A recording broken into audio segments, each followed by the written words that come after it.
बिस्मिल्लाहिर्रहमानिर्रहीम। अस्सलाम वालेकुम। कैसे हैं वीवर्स आप? मैं उम्मीद करती हूँ कि आप सब खैर खैरियत से होंगे। आज हम बहुत ही टेस्टी बना रहे हैं स्ट्रॉबेरी का मिल्क शेक। और घर पर देखिए हम ये स्ट्रॉबेरी का मिल्क शेक आज यूनिक तरीके से घर पर कैसे आसानी से बनाते हैं। तो देखिए हमारी रेसिपी की तरफ चले आइए, चलते हैं हम अपनी रेसिपी की तरफ। वीवर्स, ये हमने इसके ऊपर से इसके छिलके हमने रिमूव कर दिए और आइए देखिए हम ये इसे ग्राइंडर में शामिल करने लगे हैं। और हमने एक अदद केला इसीलिए लिया है कि कुछ बच्चों को इसकी खटास पसंद नहीं होती, इसीलिए हमने सिर्फ ऑप्शनल लिया है। अगर आपको ये डायरेक्ट ही स्ट्रॉबेरी का मिल्क शेक पसंद है तो आप डायरेक्ट ही इसे यूज़ कर सकते हैं। बनाना इसलिए शामिल करना है ताकि ये और भी ज़्यादा थिक और भी ज़्यादा स्मूथी बन जाए।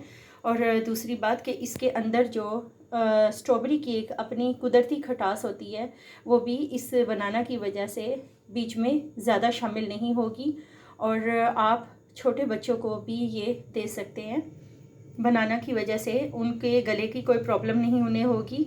तो आइए देखिए वीवर्स, हम इन सारी चीज़ों को ग्राइंडर में शामिल करते हैं। ये देखिए,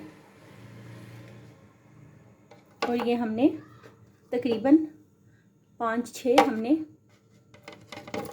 स्ट्रॉबेरी भी इसमें शामिल कर लेनी है।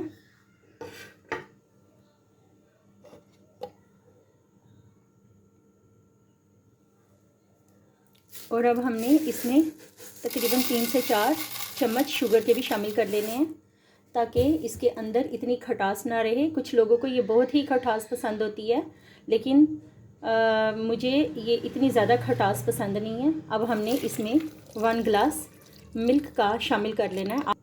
आप चाहे मार्केट का भी कर सकते हैं या चाहे तो घर का भी बॉइल्ड किया हुआ और ठंडा किया हुआ बीच में शामिल कर सकते हैं।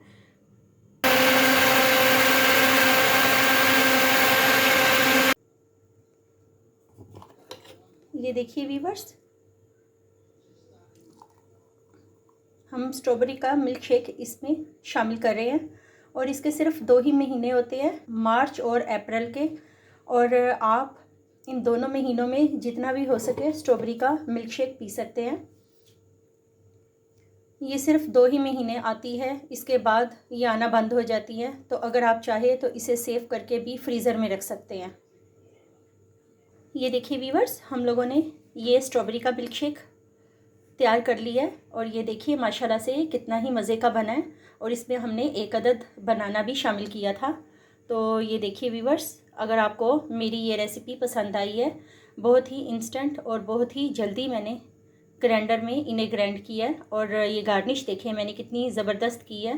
तो ये अगर आप चाहें तो ऊपर से गार्निश के दौरान इसका ऊपर से छिलका भी रिमूव कर सकते हैं, लेकिन मैंने ये नहीं किया क्योंकि मुझे ये ऐसा ही अच्छा लग रहा था। ये बहुत ही प्यारे पत्ते खिले खिले मुझे लगे, तो मैंने इसे रिमूव करना मुनासिब नहीं समझा। तो बहरहाल आप इसी तरीके से इसकी गार्निश कर सकते हैं अगर आप चाहे तो ये देखिए वीवर्स, हम लोगों का ये स्ट्रॉबेरी मिल्क शेक कितना मज़े का बना है। और ये ना ही इतना ज़्यादा खटास में है तो ना ही इतना ज़्यादा, ये बिल्कुल ये स्ट्रॉबेरी विद बनाना का हमने मिल्क शेक जो बनाया है ये बहुत ही मज़े का है। तो आप देखिए वीवर्स, अगर आपको मेरी ये रेसिपी पसंद आई है तो घर पे आप एक दफ़ा ज़रूर ट्राई करें। तो इंशाल्लाह मुझे पूरी उम्मीद है आपको ये बहुत ही पसंद आएगी। तो वीवर्स देखिए, अगर आपको मेरा ये चैनल पसंद आए तो आप इसे लाइक शेयर सब्सक्राइब कर दें। Thanks for watching the video. अल्लाह हाफिज़।